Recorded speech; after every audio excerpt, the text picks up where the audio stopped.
This podcast is brought to you by Craft Beer and Brewing Magazine for those that love to make and drink great beer.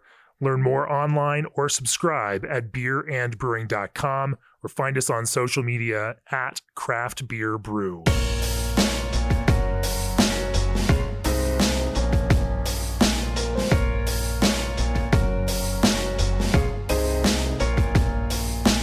Welcome to the Craft Beer and Brewing Podcast. I'm your host, co-founder, and editorial director of Craft Beer and Brewing Magazine, Jamie Bogner. We're doing another remote edition of the podcast, and this time we're taking advantage of this remote format to talk to Yvan de Baets of Brasserie de la Senne, directly from Brussels, Belgium. Welcome to the podcast, Yvan. Thank you very much, Jamie. Hi, guys. We've got my co-host, Joe Stang, who's joining us from Missouri. And welcome, Joe. Thank you. Or welcome back, I should say. I mean, this is not your first podcast. I'm here sometimes. I pop in and out. Yeah. Now, of course, Joe wrote the Good Beer Guide to Belgium and lived in Brussels at the time of Brasserie de la Senne's founding. And of course, Joe and Yvan co-wrote, I should say, Around Brussels in 80 Beers. And so they've got a long history together. And anyway, we're looking forward in this episode to talking to Yvan about brewing Belgian-style beers, brewing saisons, brewing with Brett, brewing mixed fermentation type beers, and his strong opinions about the history and current iterations of Belgian beers themselves. Before we talk about that, nearly 2,000 breweries across the U.S., Canada, and Mexico partner with G&D chillers. Innovative modular designs and no proprietary parts propel G&D ahead as the premier choice for your glycol chilling needs. Breweries you recognize like Russian River, Ninkasi, Jack Sabby, Samuel Adams, and a bunch more brewers you've heard on this very podcast all trust G&D to chill the beer you love.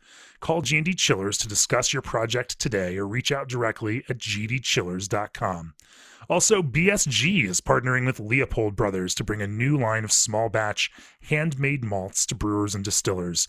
Leopold Brothers is a family-owned floor malting operation and distillery and 2020 James Beard Award finalist located in Denver, Colorado. Since brothers Scott and Todd Leopold first opened their doors in 1999, they've created everything from classic unfiltered lagers to a number of spirits, including a wide array of whiskey styles. Learn more about the upcoming malt line by going online to bsgcraftbrewing.com or contact BSG at 1-800-374-2739. So, Yvan, let's talk a little bit and start the way that we normally start the podcast and talk about your background in brewing.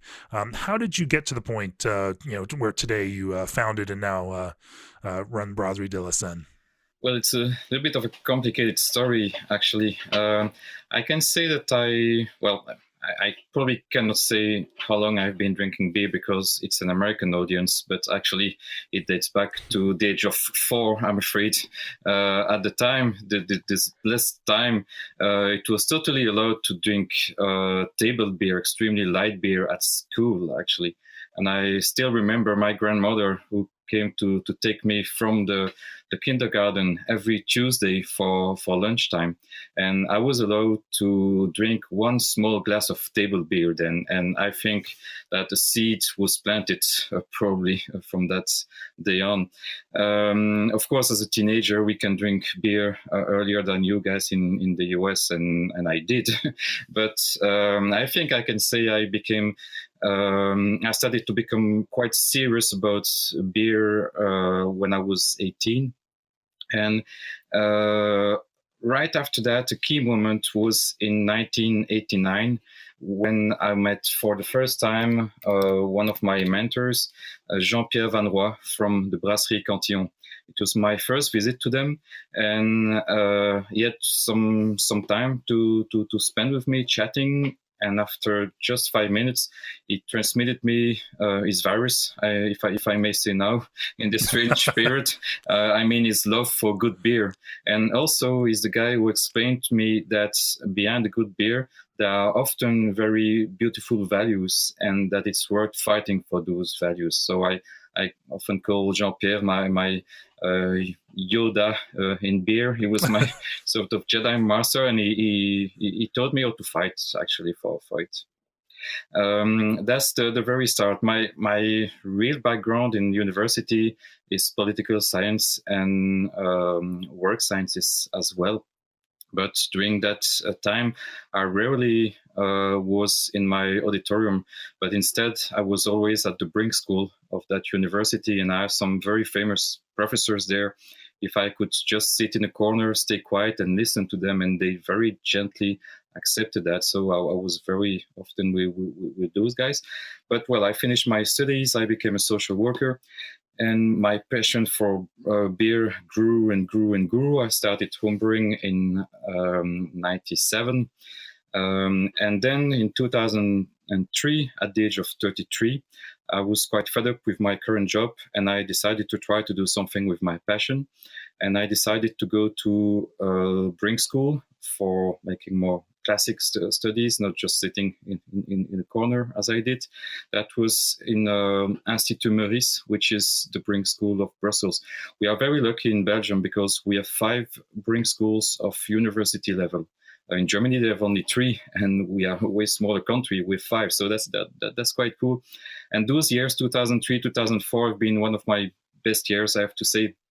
Institut Meurice is a very nice school, very human-sized kind of school. My professors became close friends, and it really changed my life.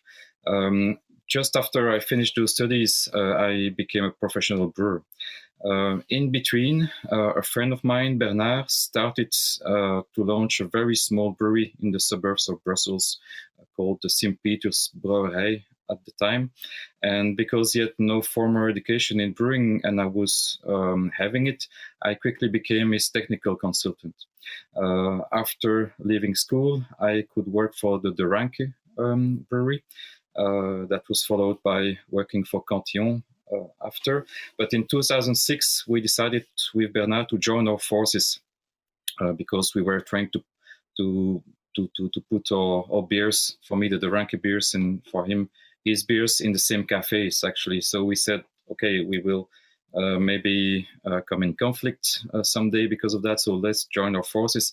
And this is why we created formally Brasserie de la Senne together in 2006. We had then no location no more because the first brewery we had to start at was way too small then and really not practical for making a living. So we had for 5 years the opportunity to use other people's breweries to brew our beers. It was mainly brewed at the Ranke because I knew those guys very well and I knew they had extra capacity for us. But I also had time to time to go to France, even to my friend Daniel Thirier, using his brewery for brewing some extra batches when the Ranke didn't have enough capacity for us. So we worked between those 2 breweries for 5 years.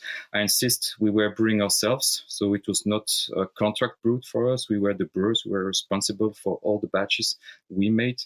It was our methods, etc. And then finally, in 2010, we found a proper first location in Brussels, in the commune of Molenbeek. And we could make our first batch 100% made in Brussels there in December 22nd, 2010.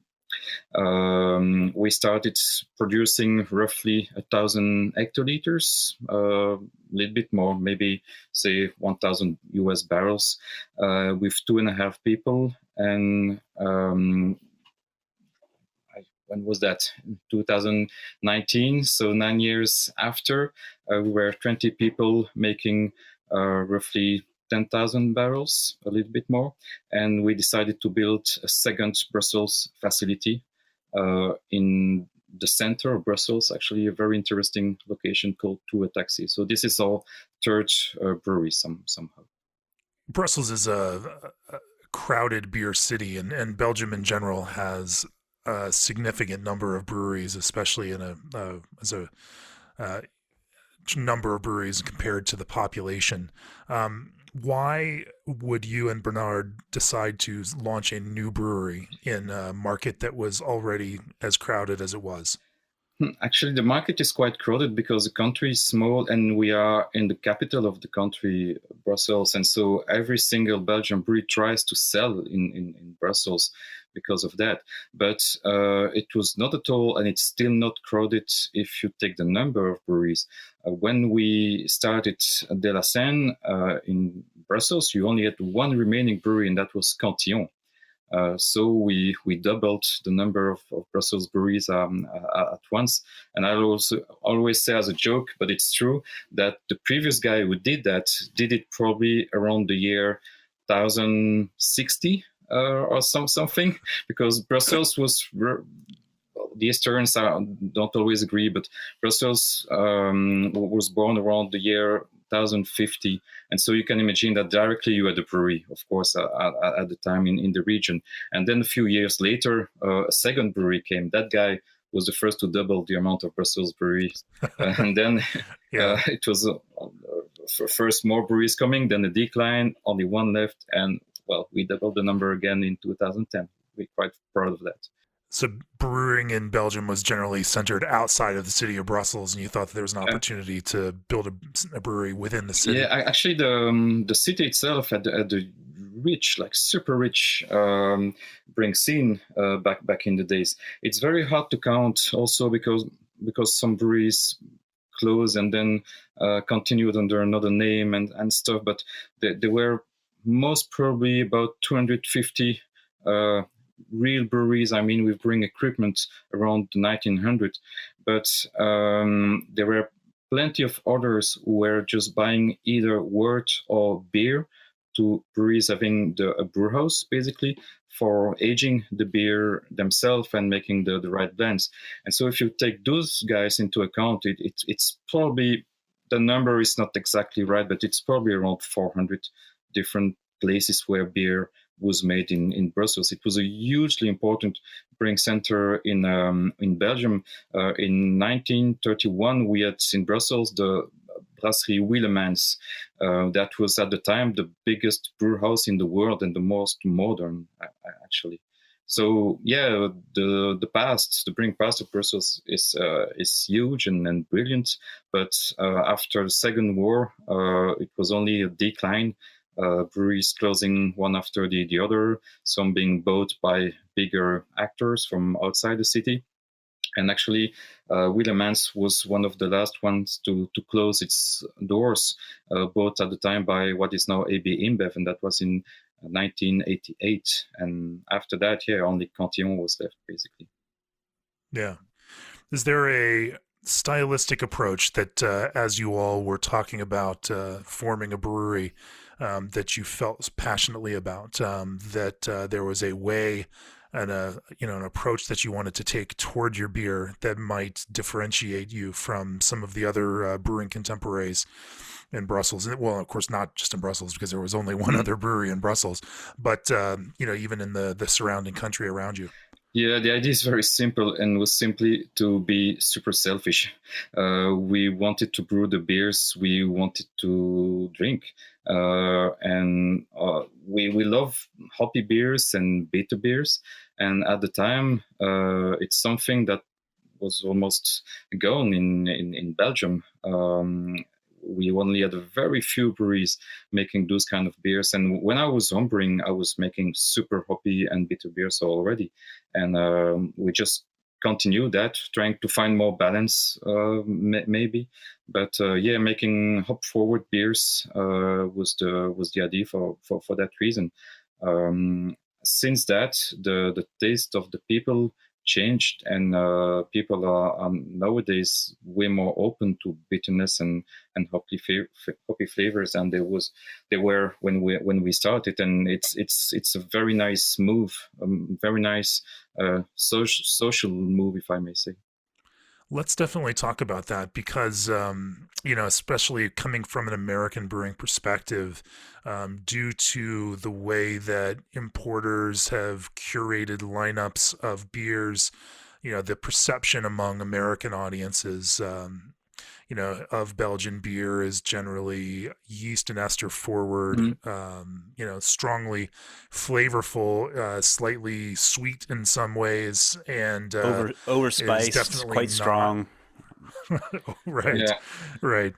And so we have this, almost a kind of caricature meta idea of Belgian beer, and I love this idea that you felt like you could bring a aspect of bitterness back to these styles.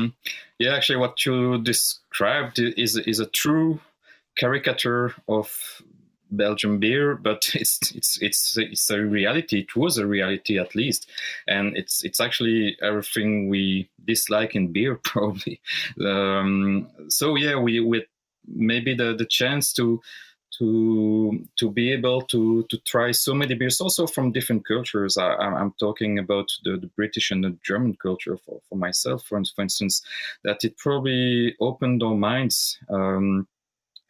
But also just talking with ancient brewers and reading old books and stuff, I realized that the strong sweetish, strongly alcoholic, spicy thing is a quite recent invention in Belgian brewing, and so we wanted to go back to the roots somehow.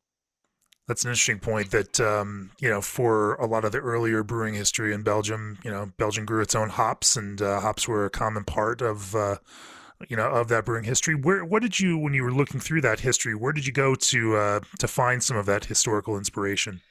Oh, in books, I'm collecting brewing books since, how long now? Probably, 30 years.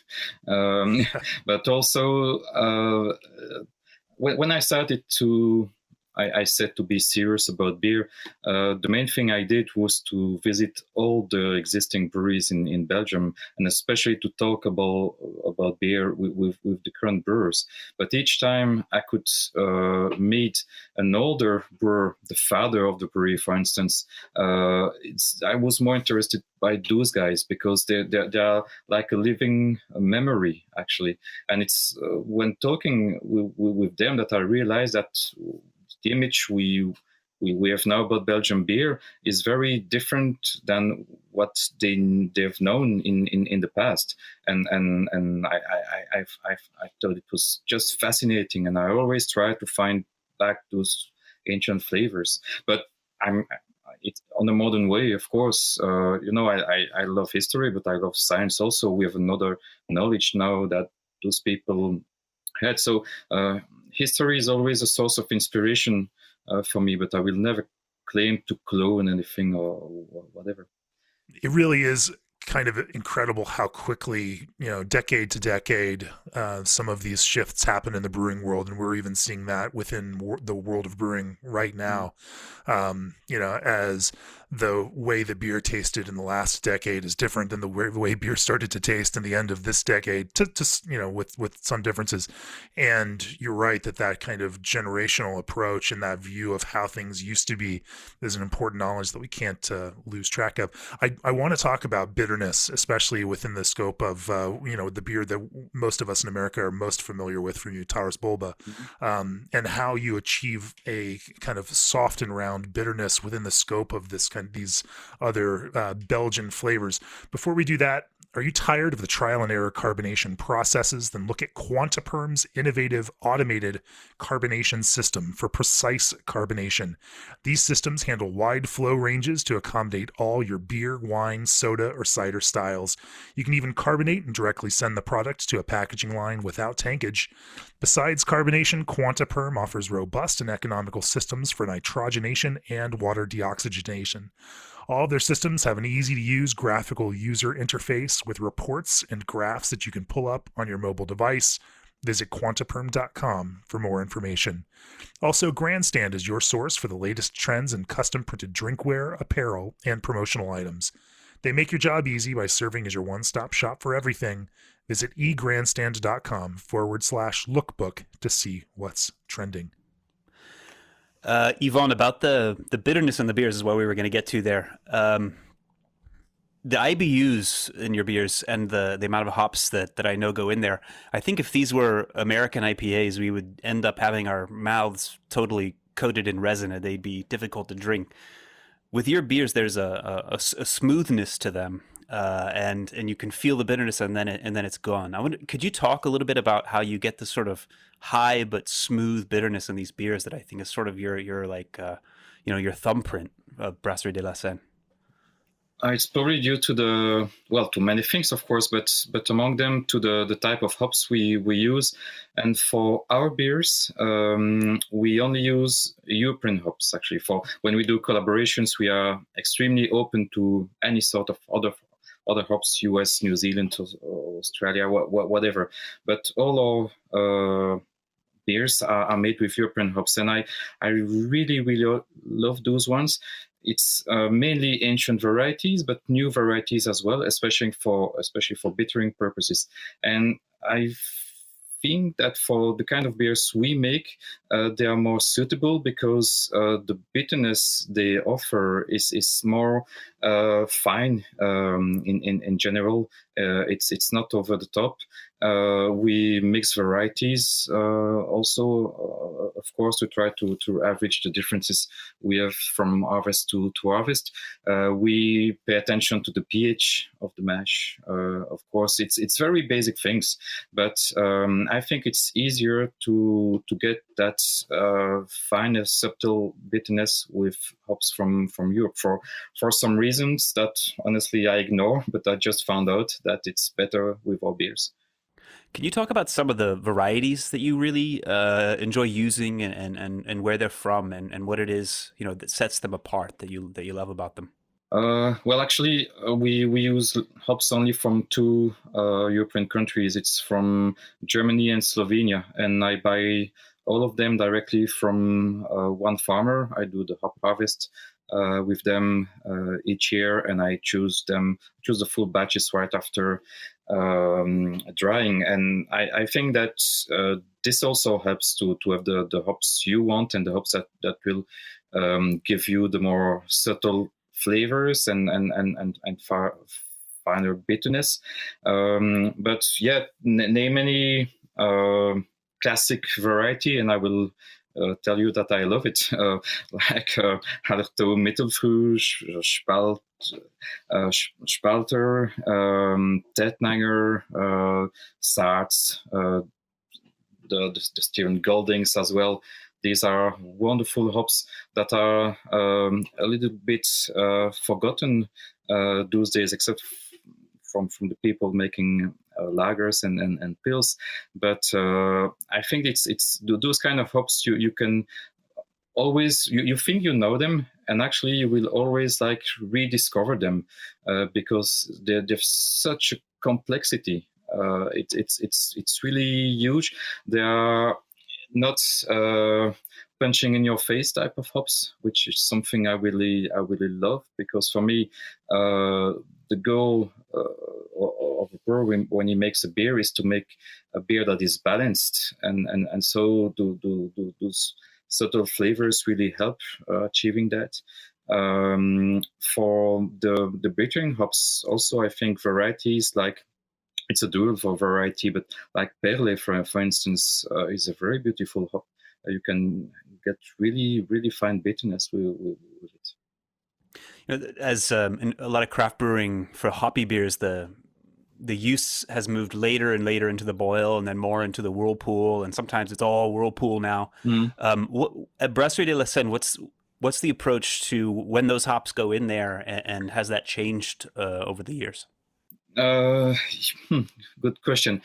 We add them on very classical way, and we do add them at the very beginning of the boil as well, as it was done, because we like bitterness, and we like that kind of bitterness more than the bitterness brought by dry hopping. For instance, we do a lot of first wort hopping as well. Then the classic bittering addition, sometimes an addition in the middle of the boil. This is mainly for getting more polyphenols for the light beers, for instance, to get a nicer body in the beer, because some of the noble hops can bring those interesting polyphenols. We always have a late addition, 10 to 15 minutes before knockout. We do whirlpool addition as well, and for some of the beers, but not all, dry hopping. So yeah, at any possible moment, we like to add hops, but it's never in crazy quantities, especially for dry hopping. And yeah, Again, it's most of the time those ancient varieties. One of the other really cool things about the breweries when you go to Brasserie de la Senne is you see these big, squat-looking fermenters. They're not, tall conicals of the type you might see elsewhere. The beers that are fermenting have room to breathe. Can you tell us a little bit about those fermenters and the geometry and why that's important to your beers? I think it's key for beer. It's for me the most important piece of equipment we have in the brewery, and it's indeed fermenters. I designed myself, and it's not at all a revolution. It's just again an inspiration from what was done in the past.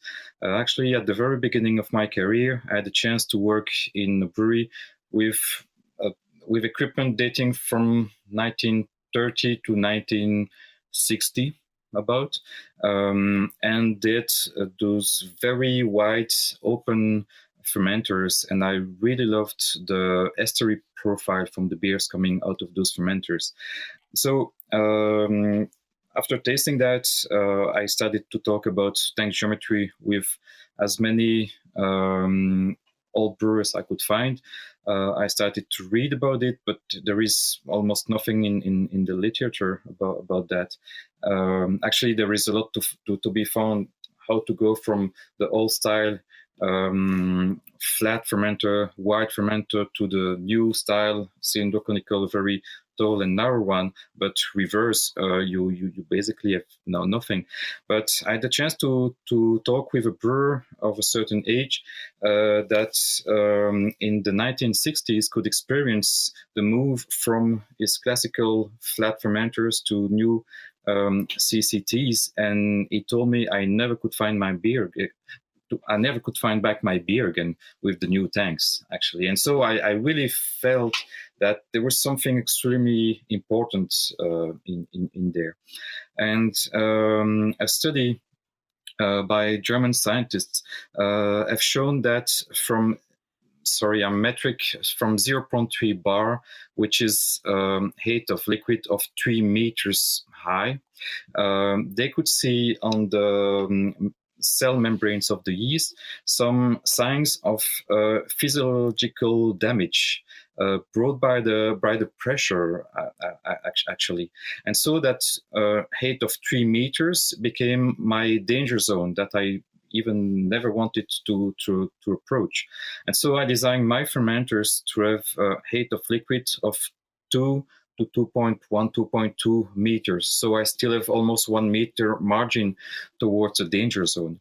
And actually, and even if he's not talking about it that way, but if you take the famous book of Professor Jean de Clercq, he was one of the most famous brewing professor in the world. It was Belgian, but he has been translated into English, but more surprisingly into German, which is really, really incredible for the Germans to take something coming from Belgium in beer. Can you imagine that? Whatever. He also recommends never going higher than 3 meters. He just don't explain why, but there must be a reason for that.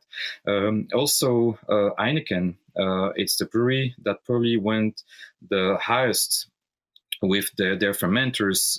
It's from their fermenters, I think, that the nickname Apollo tank came, because they were so high and so narrow.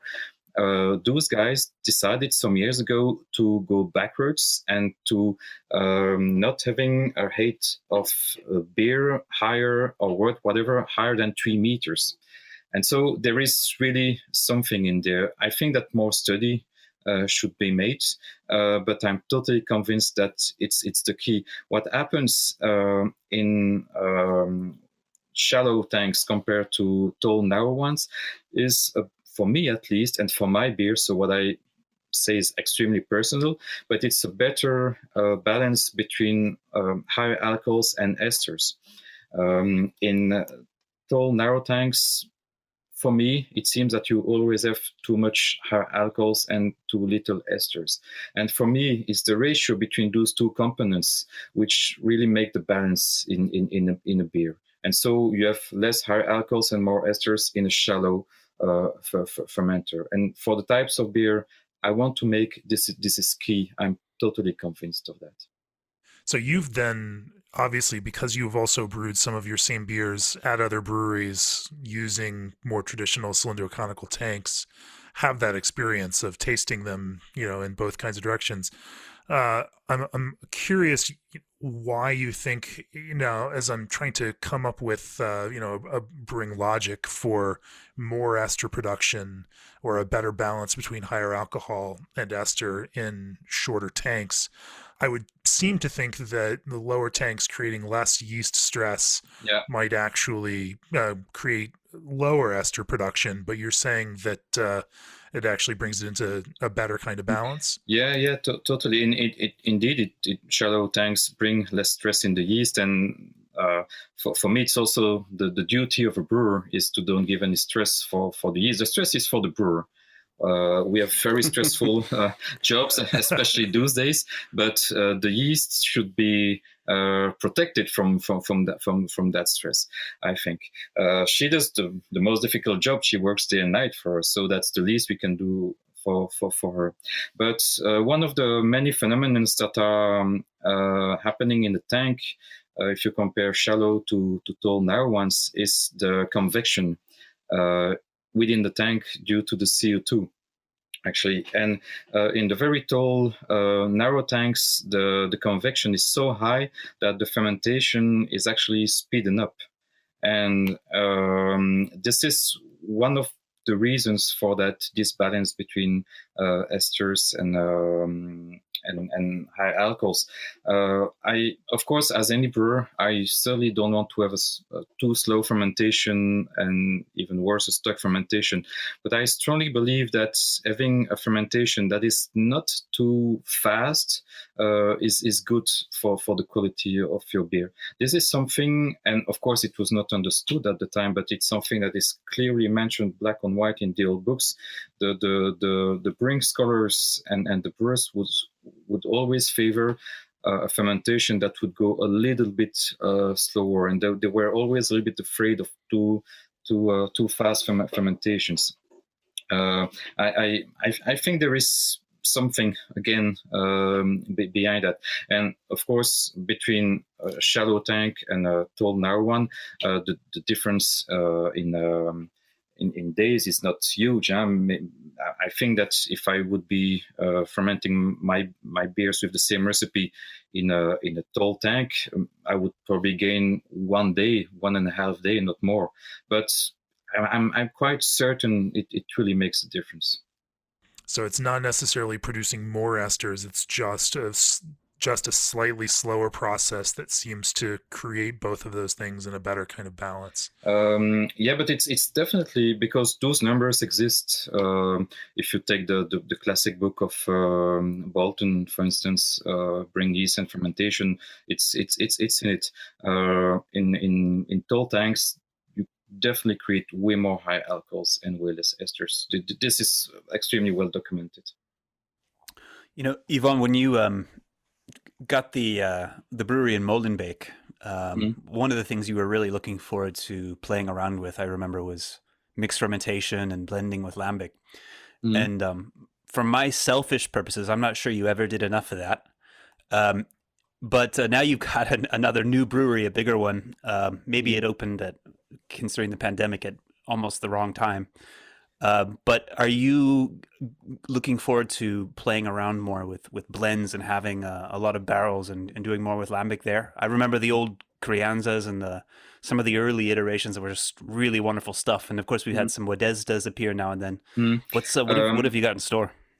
Yeah, it's the idea. Actually, we kept the ancient location only to have more room to store barrels.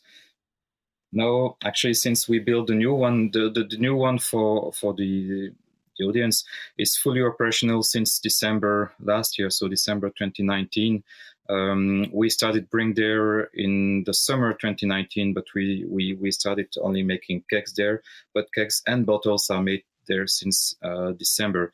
And then a lot of work, of course, and then came the pandemic. So we didn't have time so far to reinvest the previous location as we should have. We also had the idea to buy way more barrels, but of course we have to put all that in standby. We still have beer maturing there that I'm tasting regularly, and we will bottle some very soon. But yeah, the idea is really to develop that range in the range at some point when the pandemic allows. What's your approach to those beers, Yvan? For example, when you you have a very good relationship with Cantillon, for example, and you also worked there for a time. So you have access to Cantillon lambic with your blends. So when you are blending with an ale, for example, what's your approach for getting the right balance, and what are you looking for with these beers? We are not only using lambic from Cantillon when we do mixed fermented beers. We also add Brettanomyces and not always, but sometimes also lactic acid bacteria. So we have different ways of making it. But yeah, as always, I don't consider those beers being so different than the others. And the key for them also is always balance for me. And I always make sure that we don't put vinegar in a bottle, because for me that would be a mistake.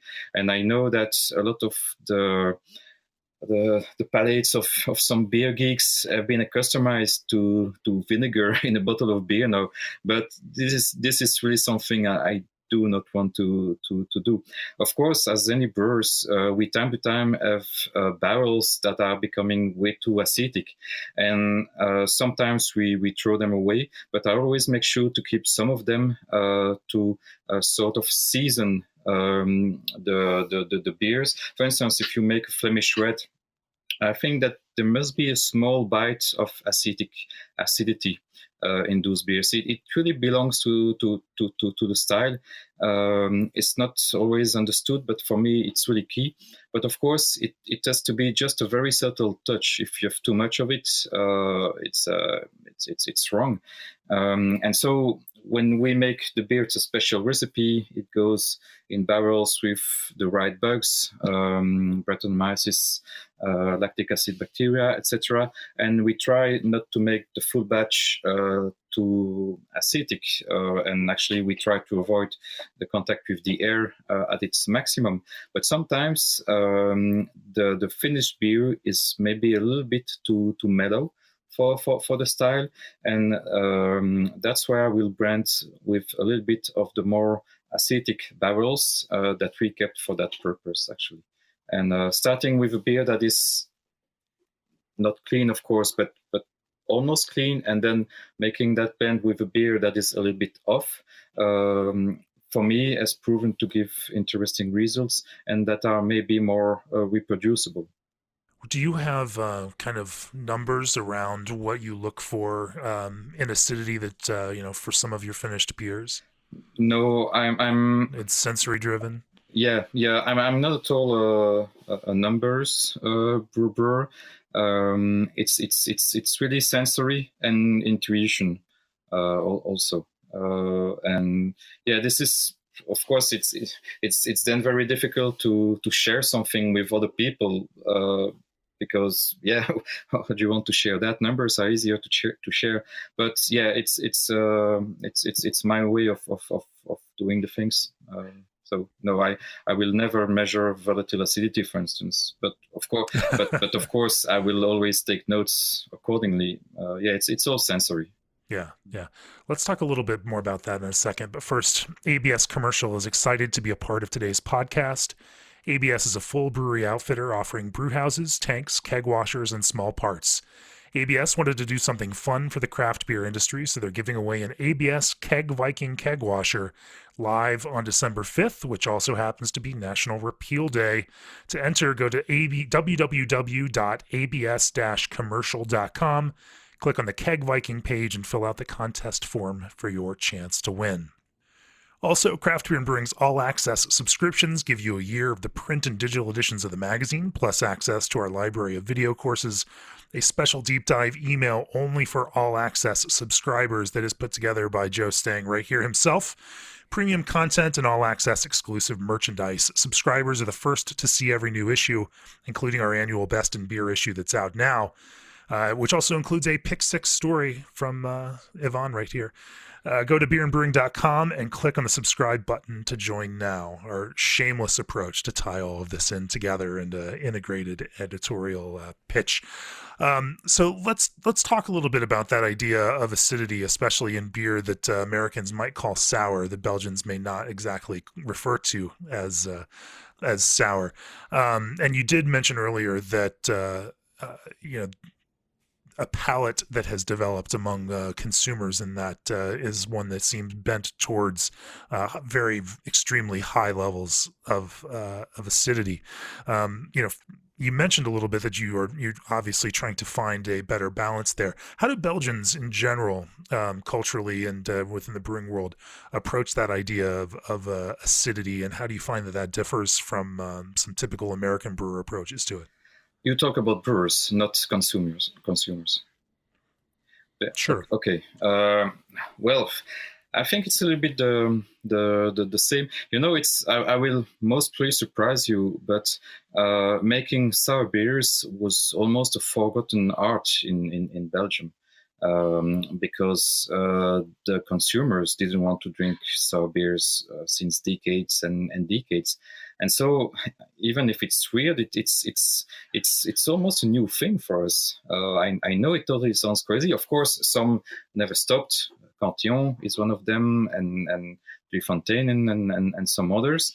But you have, and I will not name any, but you have a lot of Belgian breweries who used to have a sour beer in their range, or some of them, they even based their reputation on sour beers in the old days, and then they totally forgot that, or they were making so small amounts that nobody even knew they still had sour beers in the brewery, and so I think that a lot of us have to find back a way for making sour beers the right way.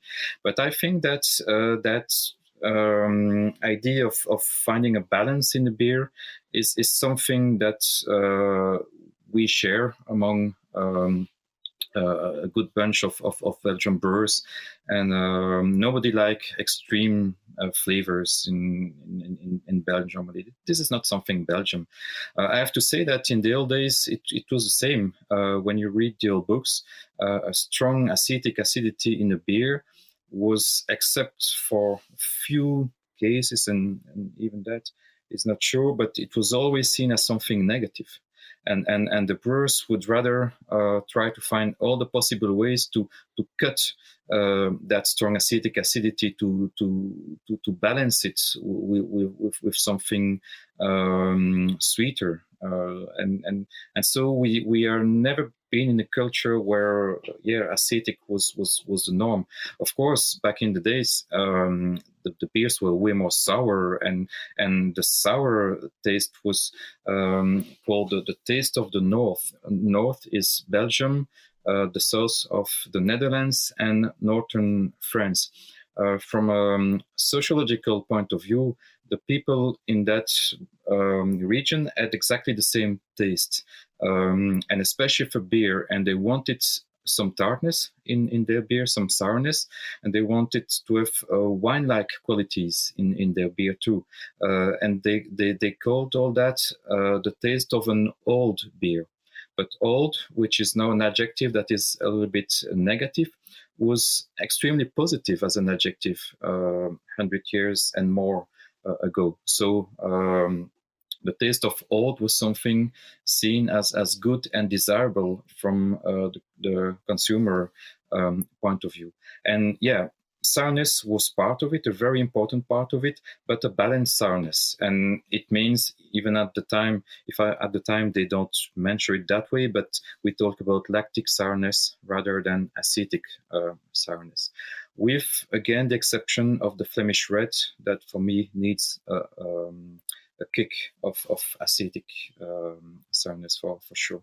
But so yeah, to try to answer your question, everybody has a different approach, but yeah, balance I think is also the key for my colleagues, and we will all consider that if a beer we made turned too acidic, or we throw it away, or we keep it to add a very, very small percentage to give more character to a sour beer, but not more than that.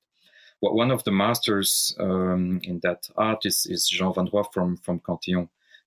He really has an intuition that is incredible for making the right blendings, and sometimes with base lambics that are not very characterful, and it will mix it with 1 or 2% of a lambic that is way too as acidic, because it happens. It's nature, and then the final result will be perfect goose. He's a master for that, really. Achieving that kind of balance, especially in beers, with mixed cultures and live cultures, is a bit of a moving target and a process. And that certainly as those cultures continue to live and develop in bottles, then beers can move in different kinds of directions, and different things can happen. Through the last 2 decades of your brewing, have you found techniques to make sure that the beers that people open and drink are the way that have that kind of balance that you intended when you blended them? Well, I think that 2 things. First, a brewer should never hesitate to throw a bad barrel away. I know that for some of the smaller ones, it can be extremely painful, because if you have, I'm saying something, 10 barrels and 4 are bad, I mean, it's a huge loss for you. But you never have to make any compromise with that for sure. The second is giving time to the beer once it's bottled. In my experience, and for the most complex beers, and especially the ones mixed with a lambic or a beer that is closely related to a lambic or whatever, the beer can be excellent in the barrel, each individual barrel. Then you make your mix in a jar to see what it can give, and to find the right percentages, and it can be still excellent. And then you put the right blending in bottle, and you drink it after a few weeks after re-fermentation, and it can really taste extremely bad, because the re-fermentation that is taking place again in the bottle will give you plenty of flavors and totally disbalance the beer, because those fermentations are so complex. And the first thing there is not to panic. It can stay very bad, because that happens, but most of the time it will become good eventually. But then you don't have to put those beers on the market. Just wait, sample them regularly, and when you find your balance in it, then you can share it with the consumers. That is definitely a strategy that Cantillon employs, aging those bottles after bottling for an extended amount of time to definitely find a stability before they release it. So and in the old days, again, it was common practice, just giving the time to the time. Which makes that whole beer process even more time consuming and more expensive as a brewer then goes through a long fermentation process and then a long bottle condition. Of course, but shortcuts for those kind of beers are never a good idea, I think.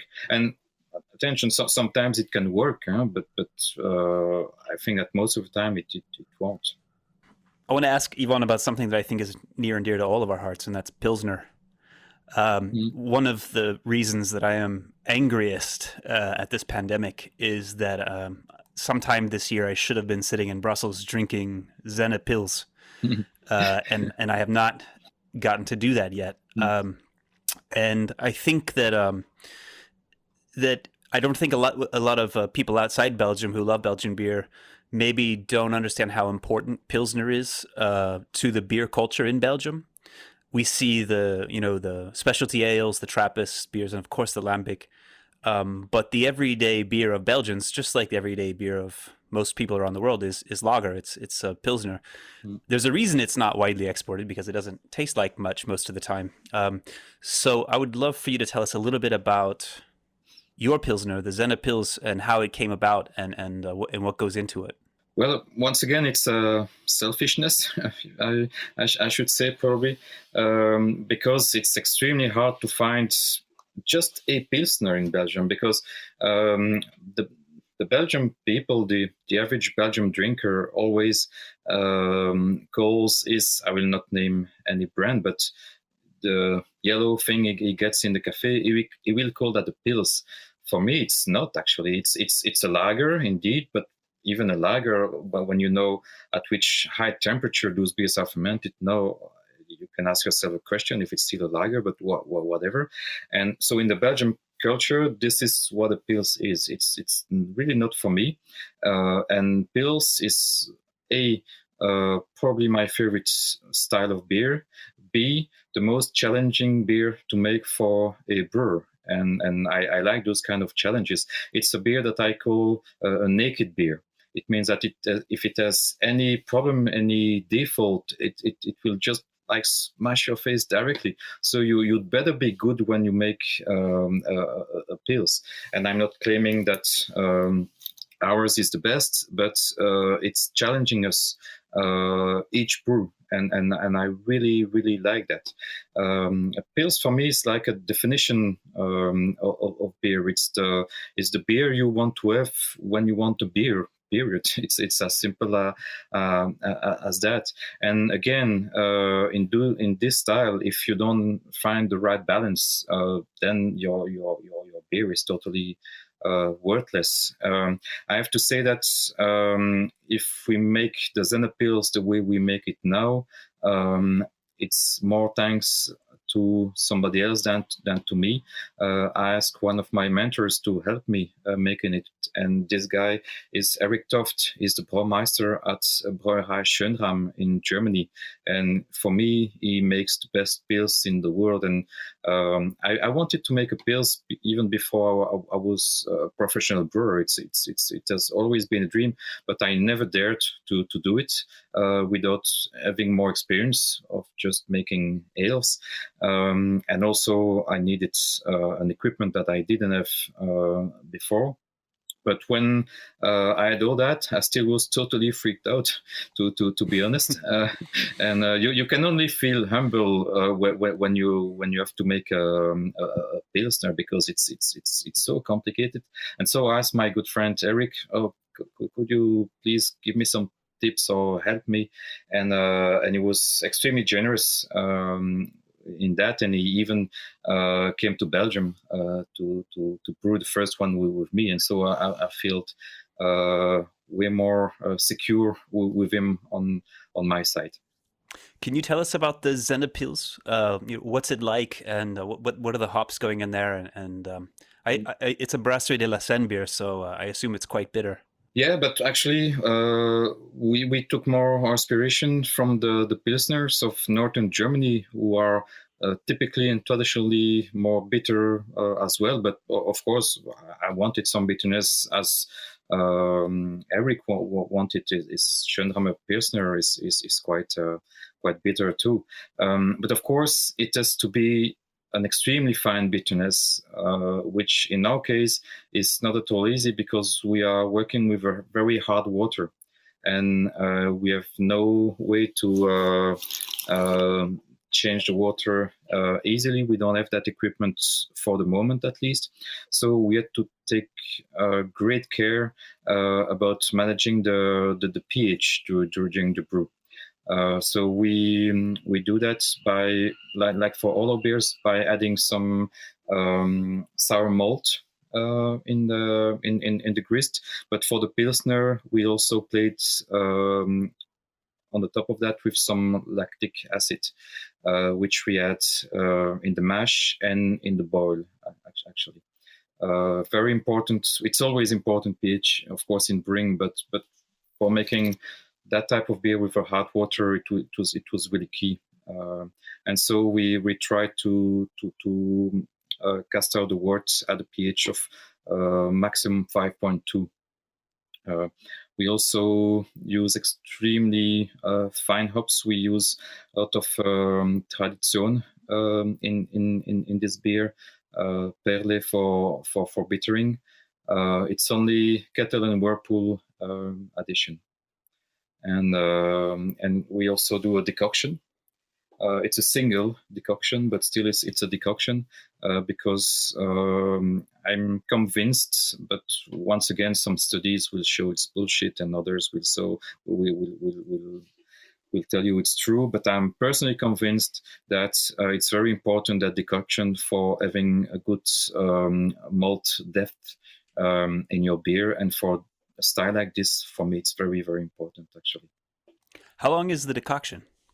It's a single decoction, so to be honest, I never really measured the time. It's what do you mean? Because it's a whole process, decoction. So you mean the entire process, or just the decoction part? I mean, do you bring the separated part to a boil and then restore it, or do you boil it for a period? No, we take a third of the wort. No, not the wort, the mash, of course, and we boil it. And we use that part to increase the temperature from 62 to 72 Celsius. So from beta amylase to alpha amylase rest. When you were designing the new brew house, is this something that you had in mind already that you wanted to do? You wanted to make sure you had the kettles for this? Yeah, for sure. And we have quite nice German brew house, so it was very easy, of course. But yes, that was something mandatory. Same for the cooling capacity of the fermenters. Totally. Yeah, it was the idea since day first. Yeah. From a style perspective, and of course, you being a fan of Eric Toft's and Pilsner, how would you define or articulate the stylistic difference between the Pilsner that you make and say Schönram's Pilsner? Is there a element of character that you find to your own? Same differences then between a dwarf and a giant, if you want my opinion. and Schönram is a giant, of course, for the ones who would not have understood. It's a very tricky question to be honest. I don't exactly know how to answer to it. I think the bitterness in Senne Pils is a little bit more assertive, certainly due to the water chemistry. The hoppiness is a little bit more herbal, while it's more floral in the Schönrammer. Senne Pils is also unfiltered, so it's actually a Keller Pils, and Schönrammer is filtered, so that gives also quite a bit of a difference for sure. One of the key features in Schönram, of course, is open fermentation, and it's certainly been an influential thing where even brewers like Vinny Chilurzo out at Russian River have been inspired and learned from Eric in their open fermentation, and of course, led to a brewery like Russian River installing open fermentation, open top fermenters, in their new brewery out in Windsor. Do you have that capacity for open fermentation, or are you using your typical lower tank geometry tanks to ferment this Pils? Yes, we have extra capacity, and honestly, my dream, if the COVID crisis is not killing us, is to someday be able in investing in 1 or 2 or 3 open fermenters as well. It's a dream I have, again, since before I'm a brewer. But I will be extremely curious to use them in parallel with the current tanks we have, because I kind of believe that our tanks with the geometry they have will give a result that is extremely similar, extremely close at least to an open tank, because the geometry basically is the same. There is zero pressure on the yeast. I'm sure my yeast is as happy in the current tanks than in an open one, but I will ask her if I can buy some open tanks someday. I hope so. I talk a lot with my It does yeast, seem, and it's not a joke. We understand each other, I think. What about the malt and the mash for the pilsner? Because I know you generally do multi-step mashes there. Yeah. Is your mash regime for the pilsner? Is it closer to what Eric does at Schönram, or is it closer to your other ales? It's something in between, I would say. We start at 45 Celsius, but we directly raise the temperature. We do a step at 55, a step at 63, 73. Well, then decoction interferes, then 78 for mashing out. So yeah, it's a quite complex mashing regime. But if you don't take the decoction, we are a multiple step mashing brewery. So brewing.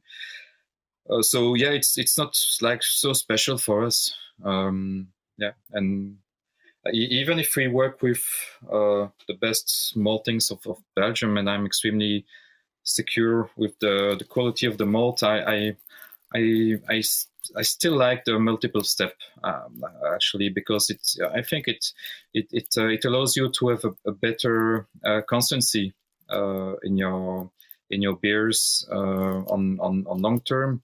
I also like to believe that the brewer still has something to do when mashing and brewing, because if you use those like super highly modified malts, it's the maltster who made half of the job basically, and I like to have a little bit for myself.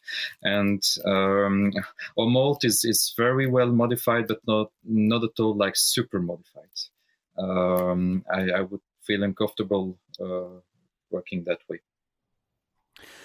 Now that you've got decoction as one of the tools in your toolbox there, have you thought about taking that and applying it to something like Zinnebeer and see how it turns out? To be honest, if we have to apply it for another beer, it would probably be more for Taras Boulba, because I think it makes more difference for very light beers, blonde beers, and naked beers, and Taras Boulba is sort of a naked beer as well. We have two different malts in Zinnebeer, and so the malty character is enhanced by that only. We have hops in Zinnebeer that are a little bit fruitier as well. So I'm not sure that it would be worth the exercise, and I'm really not sure anybody, me included, would taste a real difference. It's also more complicated to do, and honestly, for a beer like Zinnebeer, I like to keep it simple. It would be interesting probably to do it for Taras Boulba to see if there is a change. So yeah, why not? It's a good idea, Joe. Thank you. All right. Yeah. Okay. I'm going to take all the credit for that when it happens now. Yeah, if it happens. Let's as we're getting on in time here, let's zoom out a little bit. From your perspective as someone who's studied the history of Belgian brewing, has focused on how to make excellent but personal iterations of some of these styles. When you look at the way that Belgian style beers are made in countries outside of Belgium, in the Western Hemisphere, and others, from a broad perspective, what do you think brewers making those styles can best do to improve the quality of the beers that they make? I have to say first that some of them they are better than the Belgian original beer. And also that's American brewers and consumers have saved many traditional Belgian styles that were simply dying in Belgium because the Belgians didn't care about them no more, which is a shame and extremely sad. Some of the saisons, Belgium style saisons made in the US are better than most of the saisons we have in Belgium. It's very easy. Some Flemish reds, the same. I will not say, of course, that some lambic-like American beers are better than the best of Belgium's now, but some of them are really approaching them, but like extremely closely. So that's something I really to point out. But actually, between those marvelous gems and the others, what I often taste in American Belgium style beers, it's yeah, I would call it like trying to supersize a Belgian beer, which doesn't fit in the idea, because good Belgian beer should be balanced. And for instance, I often have way too much yeast fermentation flavors in those beers, whether it is higher alcohols or esters, but like it's really over the top, or too much spices when the beer is spiced, too sweet. But also there is, I think, I don't know how to put that, but I think that a lot of American brewers believe that there are only a few yeast that can make a Belgian beer, and especially they are overusing puff plus, so phenolic or flavors positive Belgium type of yeast for making the so-called Belgium styles.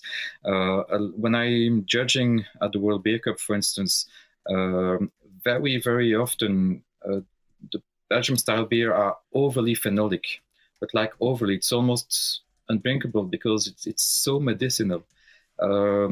This is not Belgian beer. Of course, we have a lot of phenolic yeast, and phenols are something important in a lot of Belgian beers, but not all. But it should not take everything over and overwhelm everything. This is a mistake I very often see and taste. And also, as mentioned, when sour beers are made, it's very often way too acidic for my taste, at least. But I think for the if you take the Belgian beers as an example for that too. So yeah, always trying to find a right balance, and no flavor should overwhelm the others. The way we typically finish the podcast is an even broader perspective, and that general question is: what does success look like for you? What is the ultimate vision for Brasserie de la Senne, and when will you know that you've achieved the success that you hopefully set out to achieve? Actually, I have three things to point out. The first one is that I'm so happy and proud when I see fellow brewers liking my beers and drinking them. It's one of the most important things for me, and especially with Taras Boulba, when I see that so many fantastic American brewers or Italian brewers, wherever they are, like it and possibly put it in their six-pack, as some recently did, and thank you guys. I'm so proud of that, because I really make beer for brewers, just because I'm brewer and I'm a selfish person when I brew, not for the rest, I hope, but when I brew, I am, and it's my goal, and so I'm so proud with that. Another thing that, and it seems to be the opposite, so it's a bit funny, but I'm very proud of, is to see my beers in a lot of very simple cafes nowadays in Brussels, cafes that don't have a public of geeks at all. It's just normal people who like to drink beer, and I see Senne beer, for instance, in a lot of those cafes now, and people. I would never think they would like that kind of beer, drinking it and having a smile. And this is for me one of the best rewards I could dream of. For that beer, especially Senne beer, we very arrogantly wrote on the first labels, Senne beer, the Brussels people ale. But when we started, it was not the case at all. Of course, nobody knew that beer existed, but okay, we wanted to put that. And actually, I have to say that now it's the case. It's a beer that has been adopted by the locals, and they identify themselves to that beer, and I'm so happy with it. So yeah, if we can talk about success, it's those two parts. of it, those two sides of it. It's not making a huge volume because I want, if the COVID is not killing us or business, I mean, I want to stop brewing at some point. I had a dream as a brewer. I wanted one day in my life to be able to invest in a super beautiful German-like equipment and have some tools I can play with to end up my career with. And it's just like making very small adjustments to see if I can make a better beer, because you always can make a better beer. And once I have that, I'm very happy, but I certainly want to stop growing at some point. No, we need some growth because we have some big loans to pay back to the bank, and then the COVID crisis hit us like a meteorite on our face. But once we can pay back everyone, I want to stop growing, actually. So that would certainly not be a mark of success for me, the growth for the growth. Yeah, so that's really something I'm not excited by. Yeah. Well, I think that's a good place to stop. G&D Chillers is the premier choice for your glycol chilling needs. Try Leopold Brothers malts from BSG. Quantaperm's innovative systems offer precise carbonation. Grandstand is your one-stop shop for drinkware, apparel, and promotional items. ABS Commercial is giving away a Keg Viking keg washer live on December 5th. And subscribe now to Craft Beer and Brewing to support this very podcast. Yvan, if people want to learn more about Brasserie de la Senne and the beers you make, or if they want to find those beers, how do they go about finding you and finding your beer? Oh, they should come to the brewery. It's very central in Brussels now. It's a cool location, and we have a very nice tap room with cool staff. So that would be the best place, of course. If you are in the US, there are many very nice cafes serving it. Of course, you have Monk's Cafe in Philly, you have The Avenue in New Orleans, you have Holy Grail in Louisville, Kentucky, you have Nova Reres in Portland, Maine, you have Sovereign in DC. You have so many of them, all super cool places, and I wish I had another hour to name them all. But yeah, Sure. Our beers are quite available in the right places in the US. But please come to visit us when the pandemic allows.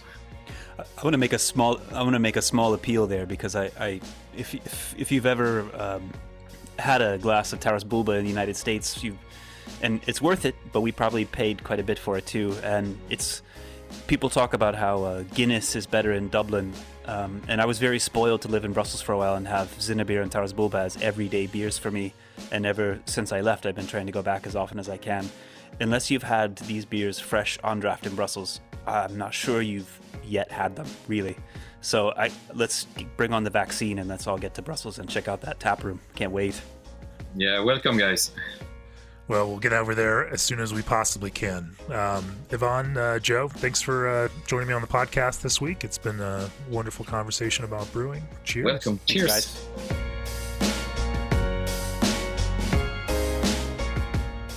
This podcast is brought to you by Craft Beer and Brewing Magazine, for those that love to make and drink great beer.